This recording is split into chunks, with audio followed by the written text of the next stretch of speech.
Hola, soy Miguel.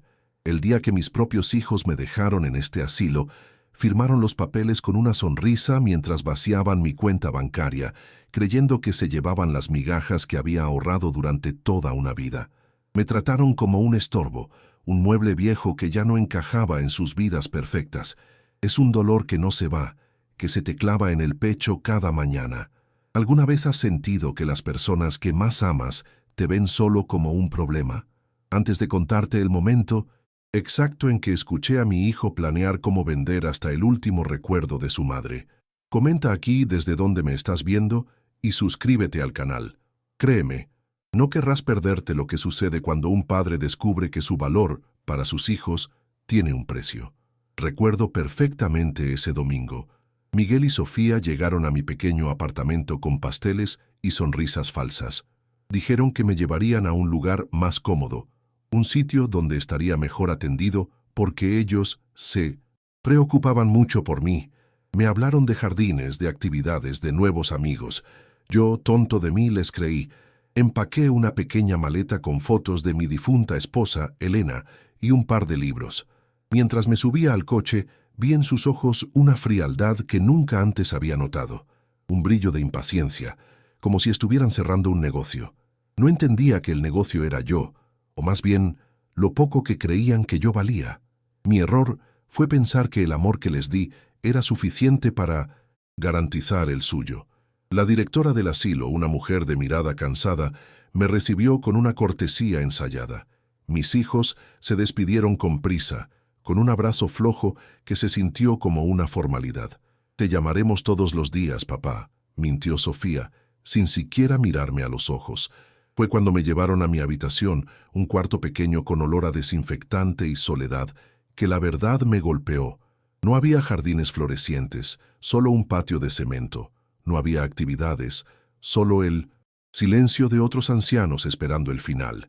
En ese momento, comprendí que no era un huésped, sino un paquete entregado. Me habían desechado, borrado de sus vidas de la manera más eficiente y cruel posible, dejándome varado en un mar de rostros desconocidos. Los primeros días fueron un infierno silencioso. Me sentaba junto a la ventana, esperando una llamada que nunca llegaba. El teléfono en el pasillo sonaba para otros, pero nunca para mí. Recordaba las promesas de Miguel. «Estaremos aquí. Cada fin de semana, papá, no te dejaremos solo». Pero los fines de semana llegaban y se iban, y con ellos cualquier esperanza que me quedaba. La humillación era constante, no por el trato del personal, que era profesionalmente distante, sino por la certeza de mi propia irrelevancia. Me había pasado la vida trabajando para darles todo, para construir un hogar, y ahora mi único hogar era una cama individual, en una habitación que compartía con un hombre que ya no recordaba ni su propio nombre. Esa noche, mientras intentaba dormir, un recuerdo me asaltó con una claridad dolorosa. Unas semanas antes de mi traslado, entré en la cocina y escuché a Sofía hablando por teléfono en voz baja. Mencionó algo sobre liquidar los activos del viejo y aprovechar el poder notarial antes de que se ponga peor. En ese momento, pensé que se refería a algún trámite burocrático, a organizar mis papeles para ayudarme. ¡Qué ingenuo fui! Ahora, en la oscuridad de mi cuarto de asilo, esas palabras resonaban como una sentencia. No estaban ayudándome. Estaban calculando, planeando fríamente cómo despojarme de todo. El poder notarial que les firmé confiando ciegamente en ellos se había convertido en el arma con la que me desarmaron. En su siguiente visita, un mes después, intenté confrontarlos. Miguel llegó solo, apurado, con el celular en la mano como si estuviera esperando una llamada más importante. Le pregunté por mi casa, por los muebles, por el reloj de oro que me regaló mi padre. Me miró con una mezcla de lástima y fastidio. «Papá, ya hablamos de esto. Vendimos todo para pagar este lugar. Es carísimo, ¿sabes? Deberías estar agradecido», dijo con un tono que me hizo sentir como un niño malcriado. Le mencioné mis ahorros, el dinero que guardaba para emergencias. Él simplemente se encogió de hombros y respondió: «Ese dinero ya se está usando para tu cuidado». Su descaro me dejó sin aire. No había remordimiento, solo la justificación fría de un ladrón. Esa conversación con Miguel me Dejó un sabor amargo en la boca, una sensación de impotencia que me carcomía por dentro. Me di cuenta de que para ellos yo ya no era su padre, sino una cuenta por saldar, un problema financiero. Cada día en ese lugar se sentía igual. Me levantaba, miraba las paredes blancas y lisas y sentía cómo mi propia identidad se desvanecía. Yo, Miguel, el hombre que construyó una empresa desde cero, el que les enseñó a andar en bicicleta y les leía cuentos por la noche, ahora era solo el residente de la habitación 2B. Me sentía invisible, un fantasma que deambulaba por pasillos que olían a tristeza y a desinfectante.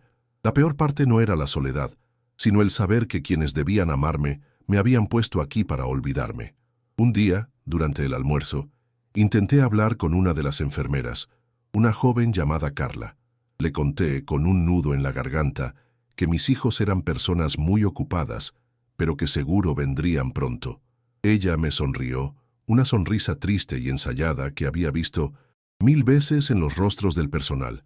«Claro, don Miguel, todos están muy ocupados hoy en día», me dijo, mientras me acomodaba la servilleta. En su mirada vi la lástima, el reconocimiento de una mentira que tantos otros ancianos se contaban a sí mismos para poder soportar el día. Su compasión, en lugar de consolarme, me humilló profundamente. Me hizo entender que mi historia no era única, que mi dolor era parte del inventario de aquel lugar, tan común como las sillas de ruedas y las pastillas para dormir. 2 semanas después, Sofía apareció sin avisar. No traía flores ni una palabra de afecto. Llevaba un portafolio y una expresión de urgencia. Se sentó al borde de mi cama, evitando mi mirada, y sacó unos papeles. «Papá, necesito que firmes esto. Es solo una formalidad para el seguro, para que cubra unos gastos extra de aquí», explicó con una rapidez que delataba su nerviosismo. La miré a los ojos, buscando a la niña a la que le curaba las rodillas raspadas, pero solo encontré a una extraña con prisa. El documento estaba lleno de cláusulas en letra pequeña. No era sobre un seguro, era una autorización para vender las últimas acciones que me quedaban de mi antigua empresa, un pequeño fondo que guardaba como el último legado de Elena. Por primera vez en mucho tiempo, sentí una chispa de rebeldía. Negué con la cabeza lentamente. «No voy a firmar nada, Sofía. No hasta que me expliques qué está pasando con mi dinero», le dije, y mi voz, aunque temblorosa, sonó más firme de lo que esperaba. Su rostro se transformó. La máscara de falsa preocupación se cayó, revelando una irritación profunda. «Por Dios, papá, ¿ahora te vas a poner difícil? Hacemos todo esto por ti para que estés bien cuidado. ¿Y así nos pagas?» Miguel tenía razón. «Te estás volviendo paranoico», espetó, recogiendo los papeles con brusquedad. No gritó, pero su susurro fue más cortante que cualquier grito. Me di cuenta de que no me veía como su padre, sino como un obstáculo para sus planes. Después de que Sofía se fue dando un portazo que resonó en el silencioso pasillo, me quedé mirando la puerta, con el corazón latiéndome con fuerza. Una de las auxiliares de enfermería, una mujer mayor llamada Inés, entró al poco rato. No dijo nada, simplemente se acercó, me puso una mano en el hombro y me ofreció un vaso de agua. «A veces los hijos se olvidan de dónde vienen», murmuró, con una voz cargada de una comprensión que me llegó al alma. Fue un gesto pequeño, casi insignificante, pero en ese momento significó el mundo para mí. Fue la primera vez en meses que sentí una conexión humana genuina, un recordatorio de que no toda la humanidad se había perdido. Esa simple muestra de bondad me dio la fuerza para no derrumbarme. Empecé a prestar más atención a mi alrededor, a las otras historias que se susurraban en los pasillos. Vi a un hombre que esperaba cada sábado a un hijo que solo aparecía una vez al año, el día de su cumpleaños, para la foto. Escuché a una mujer llorar en voz baja por la noche, llamando a una hija que le había prometido que su estancia sería solo por un tiempito. Comprendí que mi tragedia era una entre muchas, un patrón de abandono envuelto en excusas de amor y preocupación. Ver el dolor reflejado en los ojos de los demás no alivió el mío, pero sí encendió una rabia fría y lúcida en mi interior. Ya no era solo mi batalla.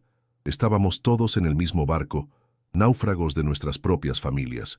Una tarde, mientras ordenaba la pequeña caja de recuerdos que me Habían permitido traer, mis dedos tropezaron con un objeto que había olvidado por completo. Era una vieja llave de una caja de seguridad en un banco del centro, uno que mis hijos no conocían. Dentro de mi cartera, en un compartimento secreto, encontré el papel con el número de la caja. Elena y yo la habíamos abierto hacía décadas para guardar documentos importantes y unas pocas joyas de su familia. Pero yo había guardado algo más allí, algo que había estado preparando en secreto durante años, mucho antes de que mi salud empezara a fallar, un plan de contingencia. En ese instante, una idea audaz y peligrosa comenzó a formarse en mi mente. Quizás no estaba tan desarmado como ellos creían. El problema era evidente. Tener la llave era una cosa, pero usarla era otra muy distinta.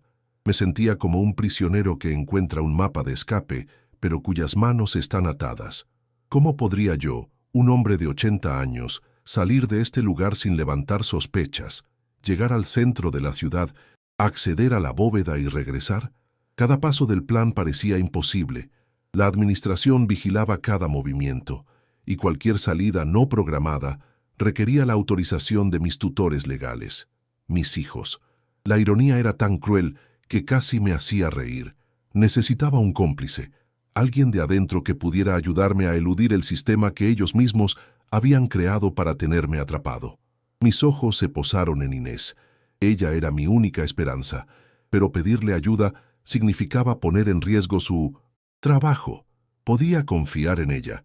Decidí probar primero la vía oficial, solo para confirmar mis sospechas. Me acerqué al mostrador de la directora, con mi mejor aire de anciano inofensivo, y solicité un permiso para salir por unas horas. Dije que necesitaba visitar la tumba de Elena, que el aniversario de su muerte se acercaba y era una tradición importante para mí. La mujer me miró por encima de sus gafas. Su expresión era una mezcla de burocracia y desinterés. Don Miguel sabe que no podemos autorizar salidas sin el consentimiento de su familia. Es por su seguridad, respondió con una voz monótona. Le insistí, apelando a su lado humano, pero fue inútil. Llamaremos a su hijo para informarle de su petición, concluyó, zanjando la conversación. Me sentí como un niño pidiendo permiso para jugar, humillado y completamente impotente. Tal como lo esperaba, Miguel me llamó esa misma tarde.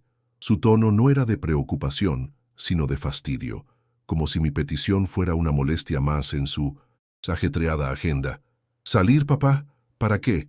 Tienes todo lo que necesitas ahí, no es seguro que andes solo por la calle a tu edad, me dijo, con esa falsa solicitud que ya no me engañaba. Intenté explicarle lo de Elena, pero me interrumpió. Ya le pondremos flores de tu parte, no te preocupes. Ahora descansa, que para eso pagamos tanto dinero, para que estés tranquilo y no tengas que preocuparte por nada. Colgó antes de que pudiera responder. La llamada confirmó lo que ya sabía. No era un residente bajo cuidado, era un recluso bajo vigilancia. Mis hijos no eran mis protectores, eran mis carceleros. Unos días después, Sofía apareció de improviso. Su rostro estaba pálido y su sonrisa forzada no lograba ocultar una agitación palpable. No se anduvo con rodeos. Papá, nos llegó una carta del Banco Mercantil. Dice que tienes una cuenta inactiva con ellos desde hace años. ¿Por qué no nos dijiste nada? Me quedé helado. Era una cuenta pequeña, casi olvidada, donde depositaba algún dinero extra de trabajos esporádicos. No era la cuenta principal, pero el hecho de que la hubieran encontrado significaba que estaban buscando activamente, rastreando mi vida financiera hasta el último centavo. La cacería había comenzado. Ya no se conformaban con lo que les había entregado voluntariamente. Ahora estaban revisando debajo de cada piedra, decididos a no dejar ni una migaja. Su codicia era un pozo sin fondo. Su visita se convirtió rápidamente en un interrogatorio. ¿Hay algo más que debamos saber, papá? ¿Alguna otra sorpresita escondida por ahí? Pensábamos que ya lo teníamos todo organizado para tu bienestar, dijo, la palabra bienestar sonando como una amenaza. Sin esperar mi respuesta, comenzó a registrar mi mesita de noche. Abrió los cajones con una brusquedad que me revolvió el estómago, revolviendo mis pocas pertenencias. Las cartas de Elena, mis anteojos de repuesto, un par de libros. Fue una violación, una invasión a mi último rincón de privacidad. Apreté la llave en el bolsillo de mi pantalón, sintiendo el metal frío contra mi piel. Mi corazón latía con fuerza, aterrorizado de que la encontrara. Era lo único que me quedaba, mi única arma secreta en esta guerra silenciosa. No encontró la llave, pero sus ojos se posaron en la pequeña caja de terciopelo donde guardaba mi anillo de bodas. Lo había guardado allí desde que mis dedos se hincharon demasiado para usarlo. Lo sacó y lo sostuvo a la luz. Su mirada no era de nostalgia, sino de tasación. ¿Sabes, papá? Esto es oro macizo. Podría ayudar a cubrir tus gastos de casi 2 meses aquí. No tiene sentido que lo tengas guardado acumulando polvo, dijo con una frialdad escalofriante. No me dio tiempo a reaccionar. Se guardó el anillo en el bolsillo de su abrigo como si fuera suyo. No fue un robo violento. Fue algo peor. Un despojo tranquilo y metódico. La eliminación de un recuerdo sagrado por su valor material. Se estaba llevando el último símbolo tangible de mi amor por Elena. Cuando Sofía se fue llevándose consigo 60 años de mi historia en su bolsillo, me quedé sentado en la cama, completamente vacío. El dolor fue tan profundo que superó la ira y la humillación.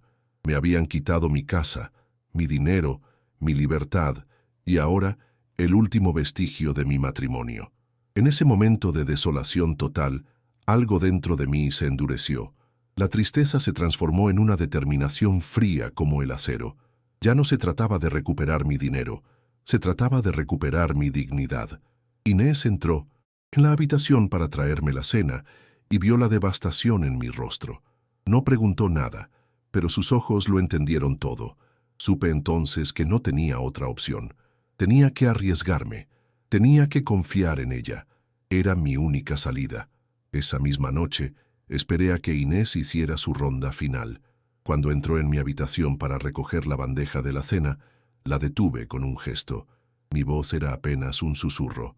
Se llevaron mi anillo de bodas, Inés, el que Elena me dio. No la miré como si pidiera ayuda, sino como un hombre que confiesa su última derrota. Quería ver si su compasión era genuina o solo profesional. Ella se sentó en el borde de la cama, un acto que rompía todas las reglas del asilo, y me miró directamente a los ojos. Hay cosas que el dinero no puede comprar, don Miguel, y hay deudas que no se pagan con billetes. En esa frase, en la dureza de su mirada, supe que había encontrado a mi aliada. Le hablé de la llave, del banco, de un plan desesperado que apenas tomaba forma en mi cabeza. Inés escuchó en silencio, sin interrumpirme, su rostro impasible. Cuando terminé, se quedó pensativa por un largo momento, un silencio que pareció durar una eternidad. Pensé que me diría que estaba loco, que era imposible. En cambio, asintió lentamente. Mi madre murió en un lugar como este, dijo, con la voz teñida de un dolor antiguo. Mi hermano la dejó aquí y vendió su casa mientras ella todavía preguntaba cuándo volvería. Sé lo que es ver cómo la codicia devora a una familia. Me miró con una intensidad que me heló la sangre. Le ayudaré, don Miguel, pero tiene que entender el riesgo. Si nos descubren, yo pierdo mi trabajo y a usted lo declararán incompetente y no saldrá de aquí nunca más.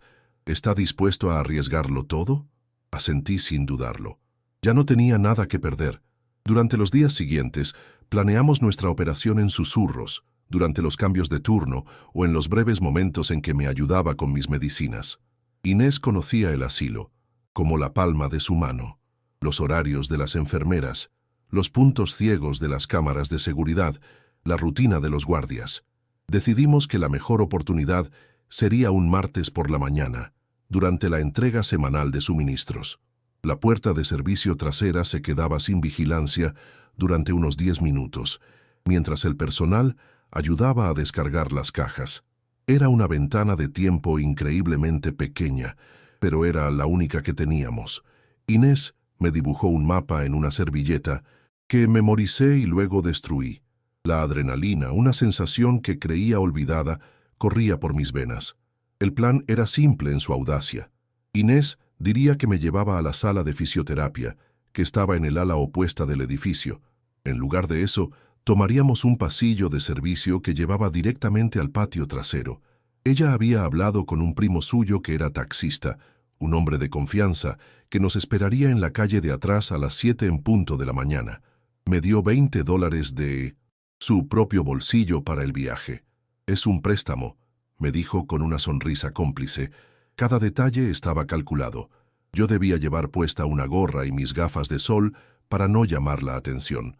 Por primera vez en meses, no me sentía como una víctima esperando el siguiente golpe, sino como un soldado preparándose para la batalla final por su propia vida. La tensión aumentó 2 días antes de la fecha prevista. Mientras Inés y yo hablábamos en voz baja en el comedor, noté que la directora, la señora Méndez, nos observaba desde su oficina. Su mirada era inquisitiva, afilada. Sentí un escalofrío. ¿Había escuchado algo? ¿Sospechaba de la cercanía que habíamos desarrollado? Inés, sintiendo mi pánico, me puso una mano en el brazo y dijo en voz alta, para que cualquiera pudiera oír: «No se preocupe, don Miguel, me aseguraré de que le traigan esa manta extra que pidió. Las noches están muy frías». Fue una actuación impecable. La directora desvió la mirada, aparentemente satisfecha. Pero el incidente nos recordó lo frágil que era nuestro plan. Estábamos caminando sobre una capa de hielo muy delgada, y cualquier paso en falso nos hundiría. La noche anterior a nuestra fuga, no pude dormir. Me senté en la oscuridad de mi habitación, con la llave de la caja de seguridad en mi mano. El metal frío se sentía pesado, como el peso de todas las decisiones que me habían llevado hasta ese momento. Pensé en Elena, en lo que diría si me viera así, planeando escapar como un ladrón de mi propia vida. Creí escuchar su voz, diciéndome lo que siempre me decía en los momentos difíciles: «Haz lo que sea justo, Miguel. La dignidad no se negocia». Recordé las sonrisas de mis hijos cuando eran niños, sus abrazos, y me pregunté en qué momento exacto se habían roto. ¿En qué momento dejé de ser su padre para convertirme en una carga? No encontré respuestas, solo un dolor sordo y una determinación inquebrantable. A la mañana siguiente, el aire estaba cargado de una electricidad silenciosa. Me vestí, con manos temblorosas, poniéndome la ropa que Inés me había preparado. A las 6:50, ella apareció en mi puerta, como cualquier otro día. No dijo nada, pero sus ojos me transmitieron el mensaje: ¿es ahora o nunca? Me levanté, sintiendo el peso de mis 80 años en cada articulación, y la seguí por el pasillo. Cada paso era una tortura. Pasamos frente a la oficina de la directora, cuya puerta estaba cerrada. El corazón me martilleaba en el pecho con tanta fuerza que temía que alguien pudiera oírlo. Al doblar la esquina hacia el pasillo de servicio, escuché el ruido del camión de suministros en el patio trasero. Era la señal. El momento de la verdad había llegado. El pasillo de servicio olía a lejía y a verdura cocida, un aroma que contrastaba brutalmente con el aire fresco y contaminado de la ciudad que nos golpeó al salir por la puerta trasera. El primo de Inés nos esperaba con el motor en marcha, un hombre corpulento que no hizo preguntas. Me ayudó a entrar en el asiento trasero con una delicadeza inesperada. Mientras el coche se alejaba del asilo, vi por el retrovisor la fachada del edificio, mi prisión, haciéndose cada vez más pequeña. No sentí alegría, sino una extraña calma, la sensación de un hombre en una misión de la que no hay retorno. Inés me apretó la mano una última vez antes de cerrar la puerta. «Vaya con Dios, don Miguel», susurró, y yo, por primera vez en mucho tiempo, sentí que de verdad él estaba conmigo, no en un sentido religioso, sino en la justicia del universo. El trayecto al centro fue un torbellino de imágenes y recuerdos. Pasamos por el parque donde llevaba a Miguel y a Sofía a jugar de pequeños, por la iglesia donde me casé con Elena, por calles que no había visto en años. Me sentía como un extranjero en mi propia ciudad, un fantasma visitando los restos de una vida que ya no me pertenecía. El taxista no dijo una palabra, solo conducía con una concentración sombría, como si entendiera el peso de nuestro viaje. Cada semáforo en rojo era una tortura. Cada bocinazo me hacía saltar. Tenía miedo de que en cualquier momento apareciera una patrulla, de que mis hijos hubieran notado mi ausencia y hubieran dado la alarma. Pero nadie nos detuvo. El imponente edificio del Banco Central apareció frente a nosotros, un gigante de piedra y cristal que guardaba mi último secreto. Entrar en el banco fue como cruzar a otro mundo. El aire acondicionado, el silencio solemne, los empleados de traje impecable. Yo, con mi ropa gastada y mi gorra, me sentía completamente fuera de lugar. Un joven de aspecto eficiente me miró con desconfianza cuando me acerqué a su escritorio y le mostré la vieja llave y mi identificación. Hizo una llamada, tecleó algo en su computadora y su expresión cambió sutilmente, pasando de la sospecha al respeto servil. «Por aquí, señor Rojas. Le acompaño a la bóveda». Caminamos por pasillos de mármol pulido hasta llegar a una puerta circular de acero que parecía la entrada a una fortaleza. El mecanismo giró con un sonido pesado y satisfactorio. Dentro, el aire era frío y olía a metal y a papel viejo, a eternidad. Me dejó solo en una pequeña sala privada, frente a mi caja de seguridad. Mis manos temblaban tanto que apenas pude meter la llave en la cerradura. El clic metálico resonó en el silencio absoluto. Levanté la tapa y el contenido me dejó sin aliento, a pesar de que sabía exactamente lo que encontraría. No había fajos de billetes, sino algo mucho más poderoso. En la parte superior estaban las joyas de la familia de Elena, piezas antiguas de un valor incalculable. Debajo, una serie de bonos al portador emitidos décadas atrás, completamente anónimos y líquidos. Pero lo más importante estaba en el fondo. Una carpeta de cuero con documentos. Dentro, una copia de mi verdadero testamento, redactado 5 años atrás con mi abogado de confianza, desheredando por completo a mis hijos. Junto a él, los títulos de propiedad de 3 apartamentos en el extranjero y los extractos de cuentas bancarias en Suiza que había abierto como un seguro de vida. No era un anciano desvalido, era un hombre inmensamente rico que había fingido ser pobre. Con los documentos en mis manos, pedí usar una de las oficinas del banco. Me senté en un sillón de cuero que valía más que todos los muebles de mi habitación en el asilo y marqué un número que sabía de memoria. Al otro lado de la línea, la voz de Ricardo, mi viejo amigo y abogado, sonó sorprendida. «Miguel, ¿dónde te has metido? Tus hijos. Me dijeron que estabas delicado». Mi voz salió firme, sin un ápice de duda. «Ricardo, estoy en el Banco Central. Necesito que actives el protocolo Elena inmediatamente. Tienes todas las instrucciones». Hubo un silencio al otro lado y luego una risa grave y cómplice. «Por supuesto, Miguel. Creí que este día nunca llegaría. Considera a tus hijos oficialmente notificados y despojados. En 1 hora no podrán sacar ni un centavo de ninguna cuenta que lleve tu apellido». Ricardo me explicó con una calma profesional los pasos que ya estaban en marcha. Un equipo legal estaba presentando en ese mismo momento la revocación de todos los poderes notariales que mis hijos habían usado para vaciar mis cuentas. Simultáneamente, se estaban congelando todos sus activos personales, a la espera de una auditoría completa para recuperar hasta el último centavo que me habían robado, con intereses. Se emitiría una orden judicial para que desalojaran mi casa, que ellos ya daban por suya, en menos de 48 horas. Y la guinda del pastel, una notificación formal de que habían sido eliminados de mi testamento, citando abandono y abuso financiero.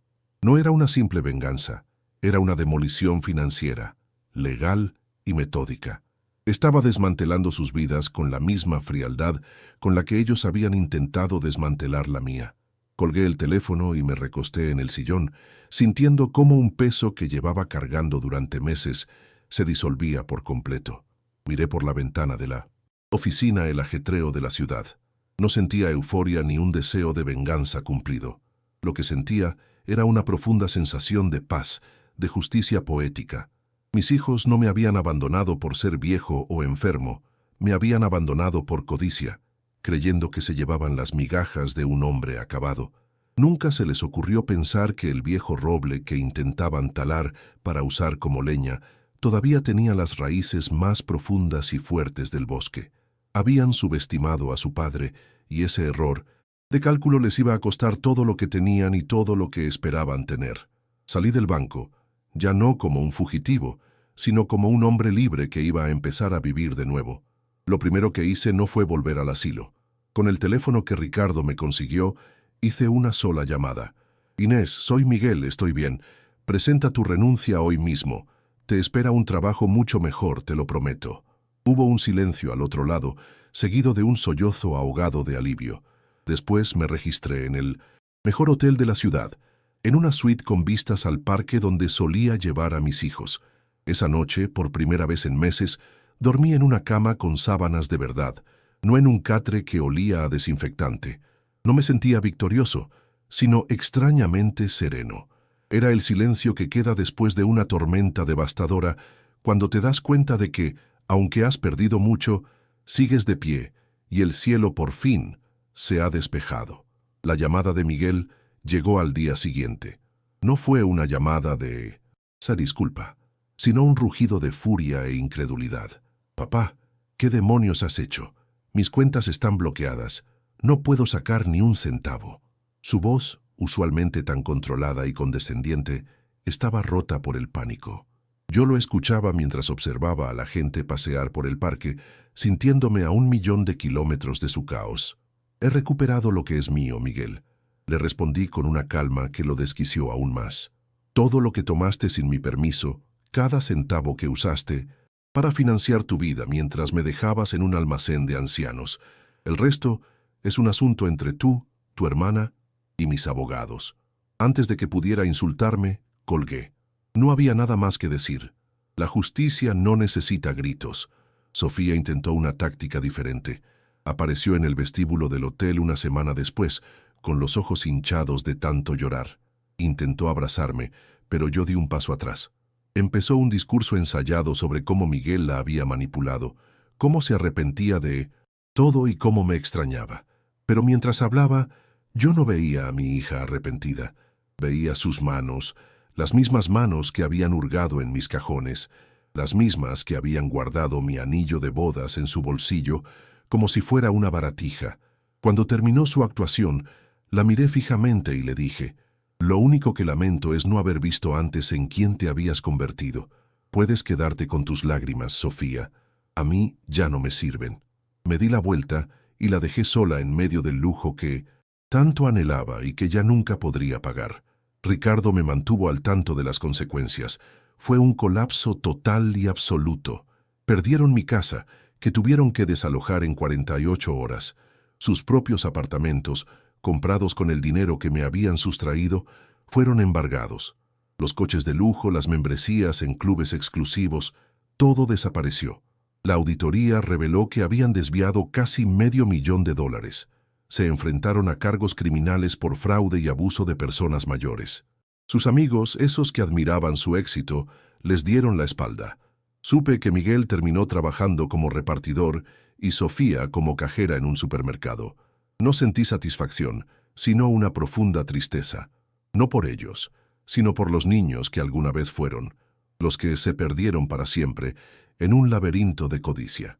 Mi vida, en cambio, floreció. Compré una casa tranquila junto al mar, el lugar donde Elena y yo siempre soñamos con retirarnos, pero no me dediqué a una jubilación ociosa.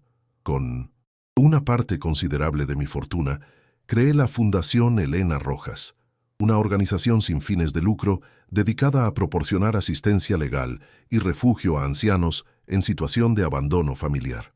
Nombré a Inés directora ejecutiva, con un sueldo que le cambió la vida a ella y a su familia.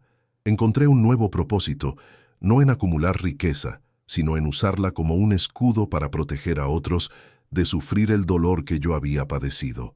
Cada vez que ayudábamos a alguien a recuperar su dignidad, sentía que estaba honrando la memoria de mi esposa de la mejor manera posible. Nunca más volví a hablar con mis hijos. Años después, vi a Miguel por casualidad en la calle.